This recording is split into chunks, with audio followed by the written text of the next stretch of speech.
E chegamos ao fim da saga do Superman, estrelada pelo Christopher Reeve. Depois de 3 filmes, a versão mais querida do último filho de Krypton apareceu pela última vez em 1987 com Superman 4 Em Busca da Paz. Infelizmente, foi uma despedida amarga, melancólica, desonrosa. A última coisa que o Superman do Christopher Reeve merecia era encerrar a jornada dele com esse filme, que, não à toa, enterrou a franquia por 19 anos e ela só foi voltar em 2006 com Superman O Retorno, que acabou que enterrou ela de novo por mais 7 anos. Por que Superman 4 é tão odiado? Quais foram os motivos que levaram a esse fracasso? Afinal, ele é realmente um dos piores filmes de super-heróis já feitos em todos os tempos, ou a galera pega meio pesado? Tudo isso a gente vai descobrir no vídeo de hoje, mas antes, não se esquece de curtir esse vídeo, se inscrever no canal e ativar o sininho para não perder a notificação dos próximos vídeos. Lembrando, é claro, que esse vídeo aqui faz parte da nossa Super Maratona, a nossa série recapitulando todas as versões do Superman no cinema antes da estreia do filme do James Gunn. Em meados da década de 80, os produtores Alexander e Lia Salkind, que detinham os direitos do Superman no cinema, já não estavam mais com aquela confiança toda na série. Superman 1 e 2 foram enormes sucessos de crítica e bilheteria, mas Superman 3, por outro lado, foi uma decepção. Eles fizeram esse investimento numa vibe mais puxada pro humor pastelão, chegando a trazer o Richard Pryor pro filme, mas não deu certo. As críticas não foram nada boas e o público compareceu bem menos do que nos anteriores. Em 84, os produtores ainda tentaram fazer mais uma aposta para testar a força da franquia, que foi com o pavoroso filme da Supergirl com a Helen Slater. Muita gente não sabe, mas esse filme da Supergirl é canônico dentro do universo do Superman do Christopher Reeve. Não é à toa que agora, em 2023, quando teve o filme do Flash, eles fizeram aquela cena horrorosa em que aparece o Superman do Christopher Reeve num CGI tenebroso e do lado dele chega voando a Supergirl da Helen Slater também num CGI bizarro. Eles fazem parte do mesmo mundo. Tanto é que o Mark McClure, que faz o Jimmy Olsen nos filmes do Superman, aparece em Supergirl com o mesmo personagem. O próprio Christopher Reeve até ia fazer uma participação nesse filme, mas desistiu, provavelmente porque sentiu de longe o cheiro de bosta. Supergirl foi uma catástrofe absoluta. A crítica massacrou o filme sem dó e a bilheteria foi um retumbante fracasso. E isso foi a gota d'água para os Salkinds venderem os direitos da série Superman para Cannon Group, produtora fundada em 1967 e que, em 79, foi comprada pela célebre dupla Menahem Golan e Yoram Globus. Se você acha que já ouviu esses dois nomes em algum lugar, é porque eles produziram um monte de coisa lá pelos anos 80, 90. Vários filmes do Chuck Norris, Charles Bronson, Stallone, Dolph Lundgren, Schwarzenegger, Van Damme. Isso porque eu tô só pegando os mais famosinhos, porque se a gente for olhar toda a parceria Golan Globus, juntando lançamentos pra cinema e direto pra vídeo, deve bater uns 200, 300 filmes. O Golan e o Globus tinham esse método de baratear as produções a fim de maximizar o potencial de retorno delas e realizar elas em menos tempo possível para entregar os filmes prontos logo. Os dois se especializaram nisso, filmes com orçamentos baixos e produzidos rápido. Eles compraram os direitos do Superman por 5 milhões de dólares, um valor irrisório levando em conta a popularidade do personagem. Na hora de botar o Superman 4 para jogo, eles precisavam convencer o Christopher Reeve a voltar. O jeito que eles encontraram foi pagar pro Reeve um valor de 6 milhões de dólares, sim, maior do que o que eles pagaram só para adquirir os direitos do Superman, e bancar, em troca, um projeto que o Reeve sempre quis tirar do papel, que é Armação Perigosa, que viria a ser lançado também em 87. Além disso, o Golan e o Globus também deram controle criativo pro Christopher Reeve. Ele que elaborou o argumento inicial do filme, tanto que ele foi creditado por isso. A premissa do filme, de trazer o Superman numa luta para acabar com todas as armas nucleares do mundo, foi ideia do Christopher Reeve. Eles estavam no contexto da Guerra Fria, que já estava se encaminhando para o fim, mas ainda rolava aquele medo de uma destruição nuclear a qualquer momento, e o filme foi uma tentativa do Christopher Reeve de dizer algo sobre isso através da figura do Superman. O Christopher Reeve até chegou a ser considerado para dirigir o Superman 4, mas a falta de experiência dele nisso fez eles procurarem algum cineasta já estabelecido. Chegaram a tentar um contato com o próprio Richard Donner, lá do primeiro filme, mas ele recusou. Não só ele não tinha interesse em voltar para o Superman, como ele já estava ocupado com Máquina Mortífera.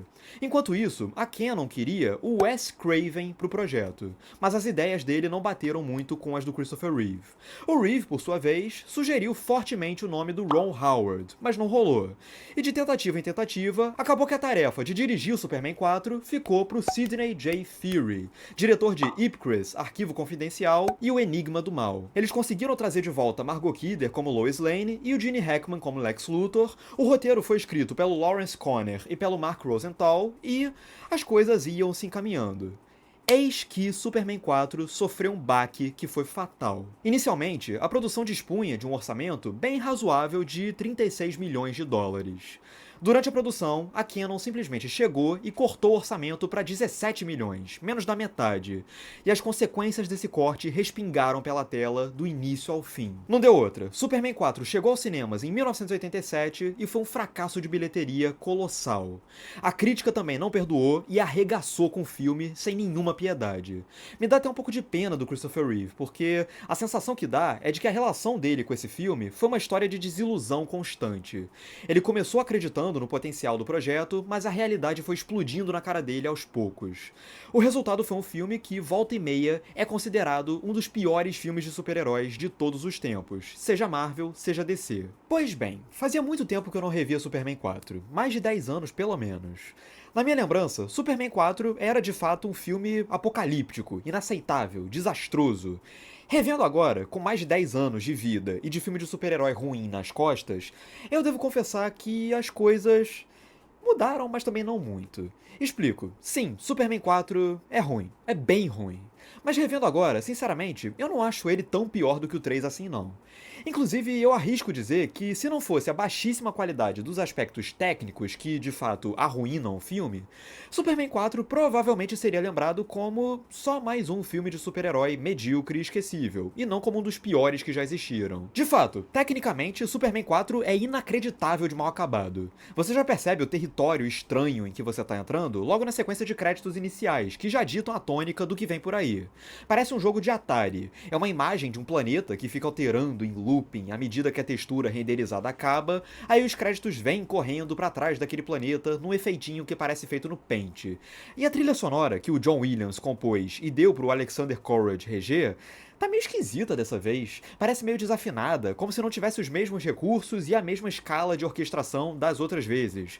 Repara bem, tem uma hora que a música dá uma engasgada, saca só. Não, você ouviu, pegou, ouve de novo. Viu só? Viu só? Cara, que troço estranho, velho. A partir daí, Superman 4 é, em termos de efeitos visuais, uma tosqueira sem limites. Você vê que as soluções para os efeitos visuais foram resolvidas em pouquíssimo tempo e que não houve tempo para um melhor polimento dos efeitos. Se no primeiro filme eles tinham todo o cuidado para mesclar diferentes formas de retratar os voos do Superman, adequando cada uma ao momento propício para que soassem mais convincentes, dessa vez a suspensão por cabos e os recortes do chroma key são expostos de forma indiscriminada. Bagulho pique Chapolin mesmo. Dá pra ver que eles economizaram nos gastos, até mesmo pelo fato de que, em vários momentos do filme, eles reutilizam o mesmo take do Superman voando em direção à câmera. O mesmo, eu juro, esse é o nível. O Homem Nuclear em si é uma tosqueira em pé. O figurino baratíssimo dele, o fato dele ser dublado pelo próprio Gene Hackman, os gritos que ele dá, as garrinhas que ele tem e que ele usa pra arranhar o Superman e deixar ele resfriado, é ridículo. Além disso, a gente percebe os baixos valores técnicos do filme até pela própria decupagem e pela concepção visual das cenas. Durante um diálogo, por exemplo, não tem muita alternância dos planos entre um ator e outro. A gente frequentemente vê uma situação através de um plano aberto ou conjunto que ou é estático ou pouco se move. Não tem muito dinamismo na elaboração imagética das cenas. Dito isso, a premissa do Superman engajar numa luta contra as armas nucleares, livrando o mundo de todas elas, é bacana. Tinha tudo pra funcionar, tem tudo a ver com esse espírito escoteiro, idealista e bondoso do personagem, a imagem do Superman discursando na ONU é marcante por si só. Só que o problema é que, infelizmente, o filme não consegue desenvolver essa questão de uma forma minimamente engajada. Ele se limita a mostrar uma criança dizendo que deseja que o Superman livre o mundo das armas nucleares, o Superman discursando meia dúzia de platitudes, ele se livrando de todas as armas nucleares, tacando elas no sol e acabou.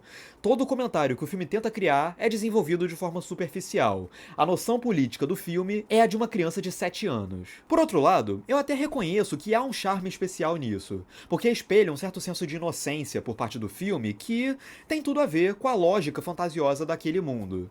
O que me frustra, na real, é que essa trama toda, a tal busca pela paz do título, é praticamente descartada lá pela metade da história. Toda a tramóia que vem depois com o Homem Nuclear, que domina toda a segunda metade da narrativa, dialoga pouco com o que a gente acompanhou antes. Parece que a primeira metade é um filme sobre a luta do Superman contra as armas nucleares, e a segunda é outro totalmente diferente. A transição que leva um ao outro é compreensível, mas parece que o pano de fundo político do filme é esquecido assim que o Homem Nuclear entra em cena. Aliás, uma coisa que contribui para essa sensação de que o Superman 4 é tão superficial é o fato de que originalmente o filme teria umas 2 horas e 15 de duração, mas de última hora resolveram passar a tesoura e tirar uns 45 minutos do corte final, fechando a projeção em 90 minutinhos. Com isso, tem um monte de situações que parecem incompletas, com informações que ficaram faltando pelo meio do caminho. A subtrama do Planeta Diário ser comprado e depois recomprado, o Clark Kent com visual idoso voltando para catar um cristal kryptoniano, o interesse súbito do Homem Nuclear pela personagem da Mariel Hemingway, o fato do Superman descobrir de algum lugar que o Homem Nuclear estava indo atrás dela, a gente vê direto que tem umas lacunas inexplicáveis entre várias situações, e isso fica mais escancarado ainda no terceiro ato, que é uma zona. Além disso, uma parada que eu nunca entendi direito no Superman 4 é que eu sempre tive a sensação de que o filme tem um olhar meio saudosista sobre certos eventos dos outros filmes. Ele cria várias situações que, em algum grau, tentam aludir a passagens marcantes dos filmes anteriores. Eles revivem o Clark encontrando o cristal verde no celeiro dos pais, eles criam uma situação em que o Superman salva Lois de um desastre, só que em vez de ser num helicóptero, é num metrô.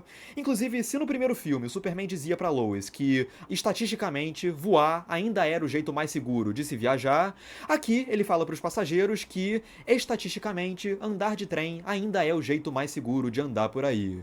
Calcule a quantidade de aviões que esse desgraçado deixou cair nos últimos 9 anos pra essa estatística ter mudado tanto. Aí tem uma cena em que o Clark revela a identidade dele pra Lois e leva ela pra um voo romântico. Ou seja, eles pegam a memória de uma das cenas mais lindas que já tiveram em qualquer filme de super-herói, que é a do voo romântico deles lá no primeiro filme, e destrói, vomitando uma cena horrorosa aqui. E não satisfeito, ele ainda encerra esse passeio dando de novo o beijo do esquecimento que ele deu no final do segundo filme. Ou seja, tudo que a gente acabou de ver serviu sei lá pra quê.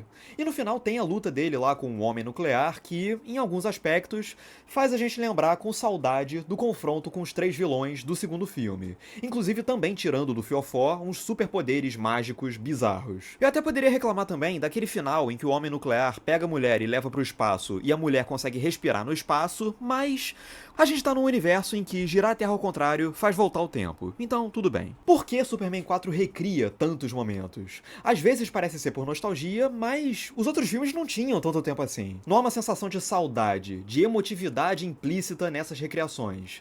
Parece que é só o filme recriando esses momentos por perceber que ele próprio não tem condição de imaginar nada novo. Basicamente é o filme assumindo que a fórmula saturou e que eles não tinham mais pra onde ir.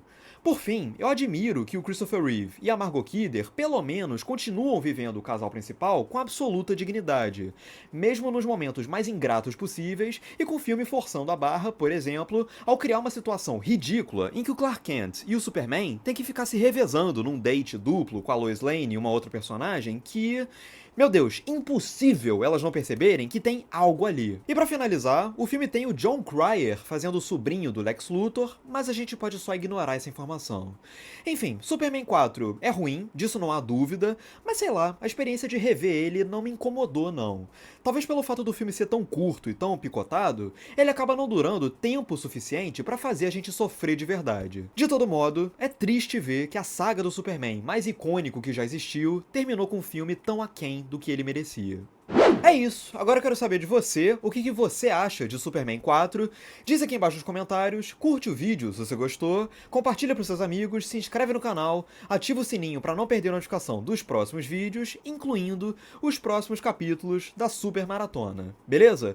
É isso, um grande abraço e até a próxima.